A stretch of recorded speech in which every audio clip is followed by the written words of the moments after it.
Education online.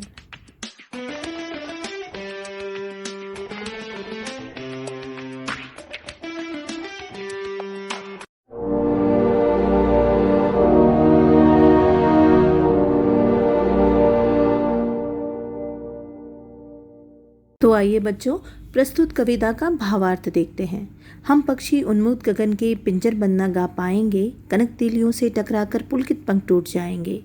हम पक्षी जो हैं उड़ने वाले हैं, उन्मुक्त आकाश में आज़ादी के साथ। हम इस पिंजरे, इस बेड़ियों में रहने वाले नहीं हैं। हम यहाँ रहकर नहीं गाएंगे, न गा पाएंगे। कनक तीली यानी सोने का भी यदि पिंजरा हो तो भी हम उसमें हर्ष से नहीं रह पाएंगे। हम दुख में, हमारे पंख हम टूट जाएंगे। हम नदियों के द्वारा जो स्वच्छंद रूप से बहता हुआ जल होता है, हम उसको पीने वाले हैं। हम घड़े में संचित रखा हुआ जल पीने वाले लोग नहीं हैं। अगर हमें नदी का बहता हुआ जल नहीं मिले तो हम उसके बिना भूखे प्यासे ही मर जाएंगे। हमारे लिए नीम की जो निबोरी होती है, कड़वी गोली होती है, वो ज़्यादा बेहतर है बजाय इसके कि हमें सोने की कटोरी में मैदे का पकवान मिले।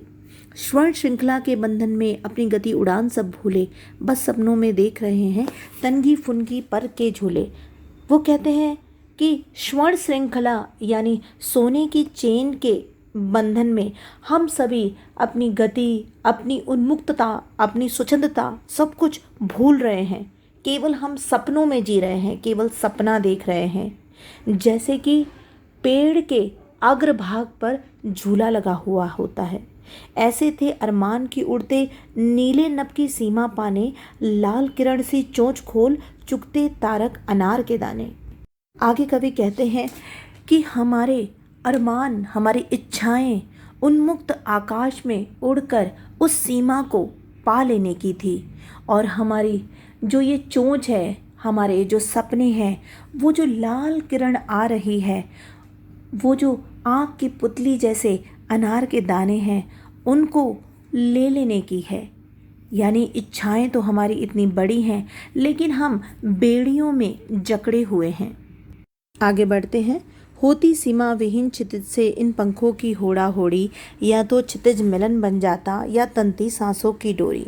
तो कहते हैं ये जो सीमा विहीन, कोई जिसकी कोई सीमा ही नहीं है, क्षितिज जिसका अर्थ है दृष्टि सीमा, यानी जहाँ पर हमें धरती और आकाश मिलते हुए तो दिखाई देते हैं किंतु असल में मिलते नहीं हैं, तो वहाँ तक उड़ने की क्षमता लिए हुए, उड़ने का अरमान लिए हुए, हम एक दूसरे से ही प्रतिस्पर्धा करते हुए खूब उड़ने की कोशिश करते हैं।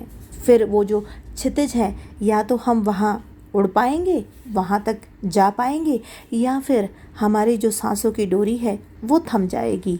नीड न दो चाहे टहनी का। तो प्रस्तुत कविता में कवि कहते हैं कि हमें आश्रय मत दो, हमें शरण मत दो किसी भी टहनी का, किसी भी सहारे का, या जो हमारा घर है उसको भी तोड़ फोड़ दो, छिन्न भिन्न कर दो।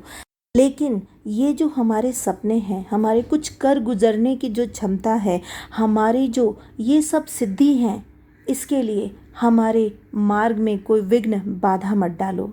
हम उड़ना चाहते हैं, इस उन्मुक्त गगन को स्वच्छंद रूप से उड़कर नापना चाहते हैं। हम जाना चाहते हैं उस क्षितिज पर, उस दृष्टि सीमा पर, जहाँ पर या तो हम मृत्यु को प्राप्त होंगे या फिर हम किसी मंजिल को प्राप्त होंगे।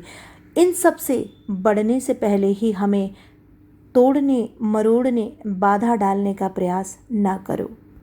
अर्थात हमें कोशिश करने दो, हमें उड़ने दो, हमें सपने देखने दो।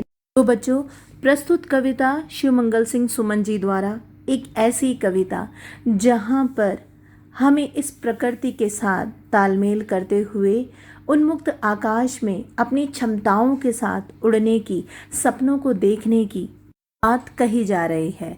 हमें प्रयास करना चाहिए, हमें उस पथ पर चलना चाहिए, आगे बढ़ना चाहिए, सपना देखना चाहिए, और उस सपने को पूरा करने के लिए लगातार प्रयास और कोशिश करनी चाहिए।